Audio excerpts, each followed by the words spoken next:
Hey guys welcome back to my channel. शुरू करছি আজকের নতুন ব্লগ।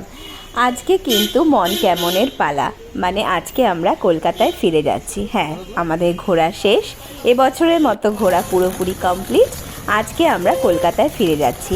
মন কেমনের পালা এই জন্যই বললাম যে একদিকে বাড়িতে ফিরে যাওয়ার আনন্দ, অপরদিকে ঘোরাটা যে শেষ হয়ে গেল তার একটা দুঃখ, যার জন্যই বললাম মন কেমনের পালা।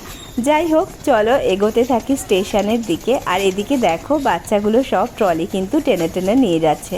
আর মাম্মাম যেহেতু শুধু ব্যাগ নিয়েছিল, সেটা করলে কি ওর চলবে? ওকে তো ট্রলিটাও টানতে হবে, কারণ বাকি দুজন যে টানছে, এই দেখো টানতে পারছে না, তবুও তাকে টেনে নিয়ে যেতে হবে। আর এদিকে দেখো স্টেশনে কিন্তু ভালোই ভিড় ছিল, মানে আমরা যেমন ফিরে যাচ্ছি আমাদের সাথে কিন্তু বহু লোক ফিরে যাচ্ছে। এই দেখো কেমন ভিড়। আর দেখতে দেখতে দেখো ট্রেনটাও চলে এলো, আর দেখছো লোকের শুধু মাথা দেখা যাচ্ছে। চলো ট্রেনে এবার উঠে যাওয়া যাক। খুব খারাপ লাগছে মনটা আজকে, মনে হচ্ছে এই তো সেদিনকে এলাম, এত তাড়াতাড়ি কেন শেষ হয়ে গেল। আর এই যে দেখো সবুজ ক্ষেতগুলো দেখতে দেখতে সেদিনকে যাচ্ছিলাম, তখন মনের মধ্যে কী না শান্তি আর কী না আনন্দ ছিল। আর এখন শুধুই দুঃখ যে বাড়ি ফিরে যাচ্ছি। যাই হোক চলো। আর এই যে দেখো, এটা কিন্তু দুপুরবেলা লাঞ্চের পালা ছিল। লাঞ্চটা আমরা কিন্তু ট্রেনের প্যান্ট্রি থেকে নিইনি, বাইরে থেকে অর্ডার করেছিলাম অনলাইনে।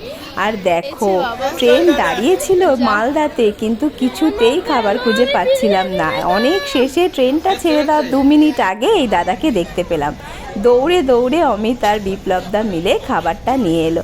আর এদিকে দেখো আদির আমি ভিডিওটা নিচ্ছি বলে তাড়াতাড়ি রুমালটা খুলে নিল। ও কিন্তু চায় না রুমাল পরে ভিডিও বা কারোর সামনে আসতে, একদমই পড়তে চায় না ও স্কার্ফটা। আর এই যে দেখো এবার কিন্তু আমরা চলে যাব, বেরিয়ে যাওয়ার পালা।